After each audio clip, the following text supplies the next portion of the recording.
Welcome to the third segment of the SLIS 701 Introduction to Library and Information Studies module on Technology in Library Information Science.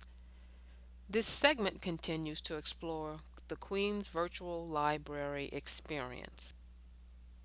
An important element in the success of the Queens Virtual Library is the in-house training the library staff receives. Staff members receive training on the use of technologies from a team of technical staff. The technical staff members stay on staff for the first few days to provide a comfortable level for library staff members handling device transactions and answering operational questions.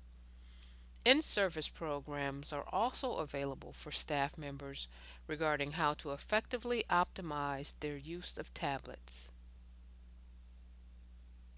Manuel Figueroa is the Talent Development and Training Manager at Queens Library, and he will share his experience working on the implementation of staff training for the Queens Library Tablet Lending Program.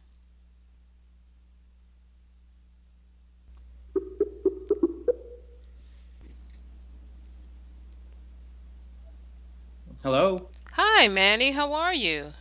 Oh, I'm good. How are you? I'm good. Thank you, Manny, for joining me on this exchange for the SLIS 701 Introduction to Library and Information Studies students at the University of South Carolina School of Library Information Studies.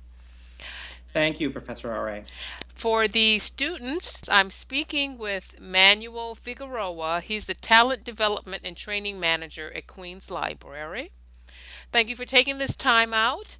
Can you talk to us a little bit about your background and training, what your job responsibilities are as the Talent Development and Training Manager? Sure. Well, in 2013, the Queens Library developed new strategic initiatives, which actually was rolled out as our Playbook 2014. And at that time, the Queens Library identified training and development as very, very important. We had actually lost our training department as of about 2009 based on budget cuts. And so every department was doing their own training. As a director of the Community Library Services, I was actually working with the customer service specialists, who are the staff members who actually deliver technology classes to staff and to the public. And I was working with the group that I identified as people who are technologically savvy and pretty much always keeping up with the technology to be the trainers. I was working with that group, and what we were doing is we were identifying what the other customer service specialists had to be on top of in order to be able to deliver technology classes to the public. Now, once the training was identified as very, very important, I became the talent development and training manager. That happened in late 2013. And at that point, I started to pretty much catch up because that's not the background that I had. I did have a lot of training working with staff, and I had already started to do quite a bit of training. So it was a matter of determining what was the best way with a limited budget to be able to deliver the training that was needed. In particular, to be able to deliver the training that would allow our staff members, A, to feel more confident with the technologies that we were rolling out, including the use of the ebook products that we use, which is Access 360 and Overdrive, and other programs such as that. And in 2012, when Hurricane Sandy hit, we were given a number of Google tablets, and I started to work to roll out the Google tablets to the Far Rockaway branches. A year after that, we started to roll that out in the Central Library in Jamaica, followed by slowly rolling it out at all of the branches. I worked to develop a team of trainers who actually went around to all of the community libraries, and they go every week. We identify a new library. We send the training team there. The training team stays for 2 days. On the first day, they work with the entire staff. They do one-on-one training with all of the staff members. On the second day, they actually roll out the Google tablets to the public. Our customers are then invited to check out the tablets, and we circulate them at that point. And from there on, it has worked without a hitch. They've been very, very popular, and we've actually paired them up with mobile devices, mobile Wi-Fi devices that we're also lending out to the public. So from this work that you all have been doing, 2014 was really a big year for the Queens Library. You got a lot of awards. You received the American Library Association Library of the Future Award, the New York Library Association's Mobile Best Practices Award, and also the New York State Broadband Champions Award. So you've been very active in terms of innovations and making applications with mobile technology.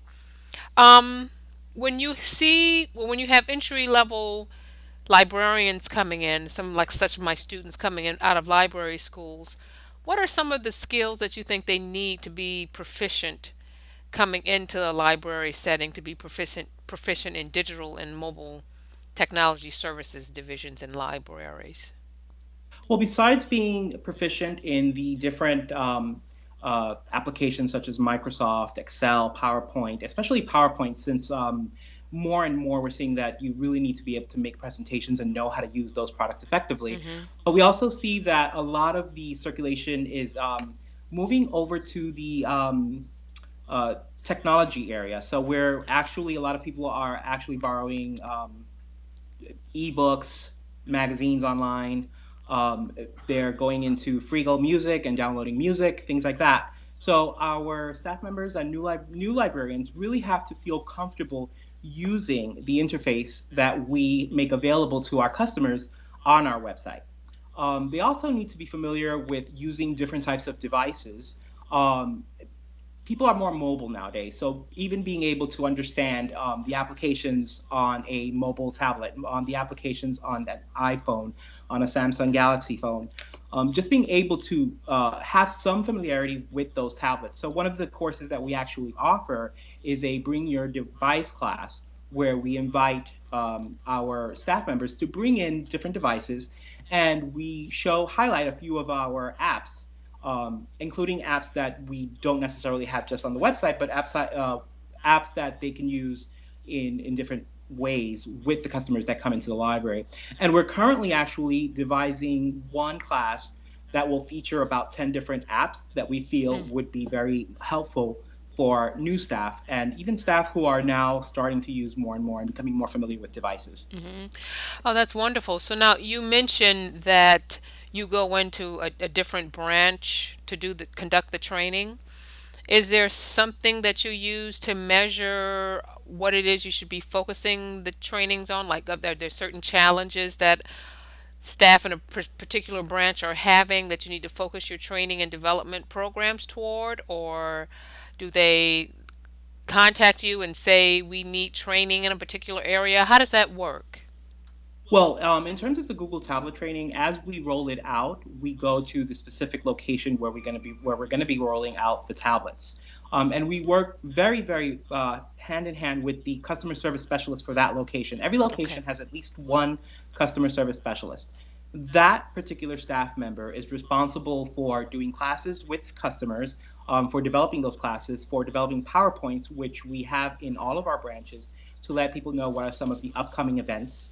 So they really have to be somewhat technologically savvy. So we work with that specific staff member on a one-on-one throughout the 2 days that we're there, and we're giving them more training than everyone else at that location. However, we do work with the rest of the staff in that location, librarians, managers, clerical supervisors, clerical staff. We work with all of the staff members at each location, and the first thing we do is we try to make sure that everyone has that hands-on, one-on-one training.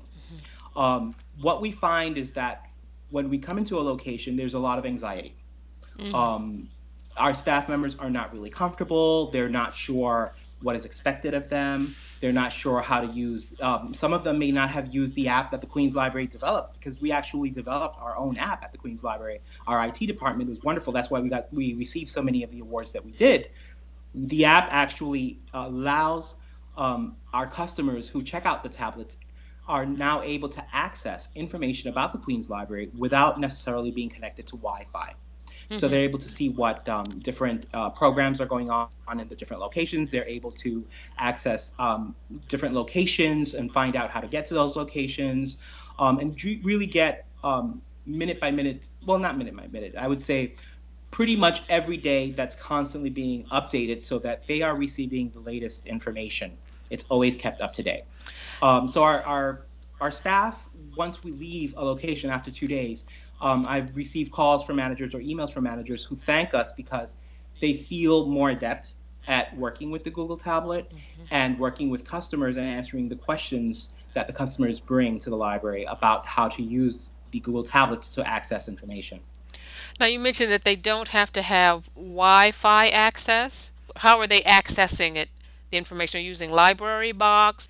They're using it through the various apps. Okay. Our Queens Library app, which was developed specifically for the use with the Google tablet, which allows them to go in and download um, e-materials. They can download ebooks from Access 360. They can download music using Freegal. They can stream. Well, no, for streaming they actually need the Wi-Fi. They can download magazines using Zinio. Um, Actually, to be quite honest, they do need a Wi-Fi connection to be able to download. Okay. However, once they have done that, that remains in the cache for the Google tablet, and they're able to access all of the information that they've downloaded. Okay, so the Um, the tablets are loaded up then. yes, they Okay. are. Okay. Yes, they are. And our Google app actually gives them information that has already been curated by the staff to be able to offer the most up to date information about the Queen's Library. As a final wrap up, what are some of your favorite apps or software that you're using? It doesn't necessarily have to be related to Queen's Library, but what do you personally use as a practitioner? Well, I've learned that, quite frankly, YouTube is actually quite helpful. Hmm. In that I am not the most tech savvy person. One of the things that I've developed is train the trainer type of learning for our staff, identifying those who really are in the know. So for me, occasionally when I have, one of my devices is not working right. So for example, my iPhone, which on one occasion was frozen and wouldn't move, and I had no idea what to do. I went on my iPad, went into YouTube, described the problem, and within minutes, I was fixing my problem with my iPhone. Didn't have to go and seek the expert advice of someone who's technologically savvy. So I find YouTube is extremely helpful. It's probably one of the most helpful apps. There's quite a number of apps. I do use Access 360 to download ebooks because I try to. I actually buy a lot. I'll be honest with you. I buy most of my books, but Hmm. occasionally I'll try to download a few ebooks, mainly because I want to remain in practice and really be able to help anyone who might ask me, how do I do this? Hmm. I really need to keep up to date with that. And I'm trying to think of what other apps I use. I actually use things like Yelp. Uh, Okay. different, a lot of travel apps, a lot of informational apps. The New York Times app to keep. I no longer actually read the print newspaper because it's so much Hmm. easier. Take out my iPad and be able to access information through my iPad. Okay. Okay. Now, as an aside, I also noticed that you are on one of the nominating committees for Reforma. Are you still active with that committee or? I am actually the treasurer of the Northeast chapter of Reforma. Okay.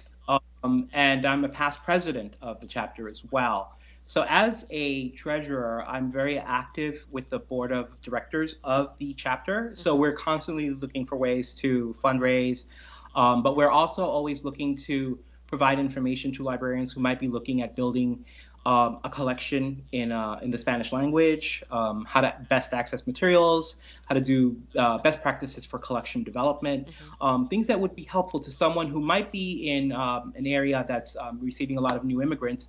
And sometimes librarians don't feel comfortable because they may not speak the language. So we try to provide helpful information in the Northeast area for people who are, well, not even for just Reforma members, but for anyone who might be looking for that type of information. Oh, well, thank you. Well, thank you, Professor. It was nice talking to you, and I do hope that this is of great benefit to your students.